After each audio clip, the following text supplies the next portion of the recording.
So I would imagine that I've kind of been a bit like you guys over the last sort of couple of days since this Nick situation has resurfaced.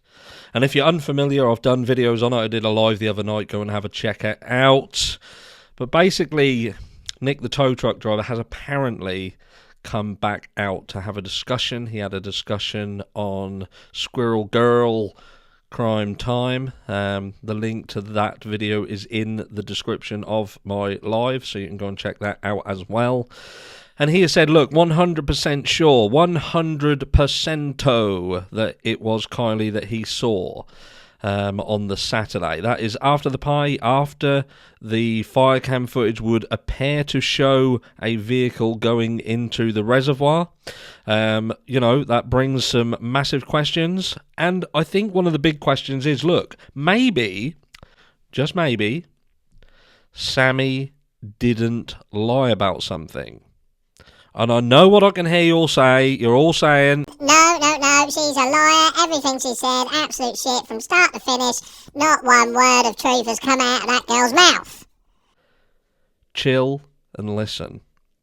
Remember, Sami had said, and this is something that we've spoken about countless times, and some people will be like, oh, fucking hell, not again. But we have to talk about it. And it is the 12:36 a.m. call. Maybe, just maybe, Sami did speak to Kiely at 12:36 a.m. Maybe she did.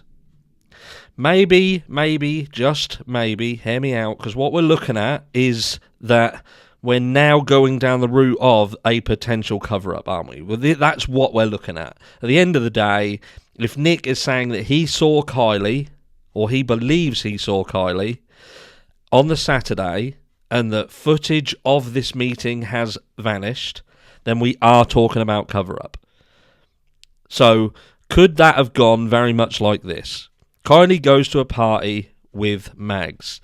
And indeed, there are people at this party. There are unfamiliars. There are older people. There are people pushing bong rips and all sorts of things. Mags gets uncomfortable. She leaves. And Kiely stays. She stays with her friend, a close friend who's going to keep an eye on her, look after her, make sure she's okay. Like fuck. She then leaves Kiely on her own. Kiely is now at this party on her own, and the person who she's been hanging about with all night is no longer with us. We don't hear who she is with after this point. All we know is that she's not with the person who she's apparently been joined at the hip to for the rest of the night. So there's a question there in itself. So who was Kiely actually left with? Or did Sami genuinely just leave her on her own with flat out nobody? Or was Kiely just very sociable and managed to go around, meet some other people, and meet someone who would go on to give her something that would not end well? Now, could you imagine being a 25, 26, older, perhaps 30, 40 years old, and being in a car with a 16-year-old, and you give her something and all of a sudden that shit goes south? And you're sitting there with a 16-year-old who's OD'd, and you're thinking, now I am fucked. You think, right, what do I do? Maybe they know someone, maybe somebody who looks like Kiely. They take the car to Boca, hoping to ditch the car away from where this party is. They get to Boca. They understand then that that's not a potential for them to do. So they have to go back to where they bloody came from. There's an argument in the car. The car gets slammed out of gear while they're going to drive away. And before you know it, they have to call somebody to come out. I don't know why they do that, but they call somebody to come out.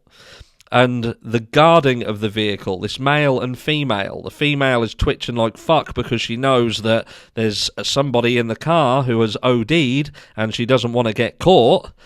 They ask the questions about the seatbelt because they know that they've pinned Kiely in the back by a seatbelt, and they're wondering what the likelihood is of Kiely being able to get out of the vehicle if they leave a window open, because they know they're going to have to enter the water and get out of the window, because they know they won't be able to open the doors, perhaps, or they know they've got to leave the windows open because the vehicle's got to sink quickly. Who knows? And I'm just spitballing.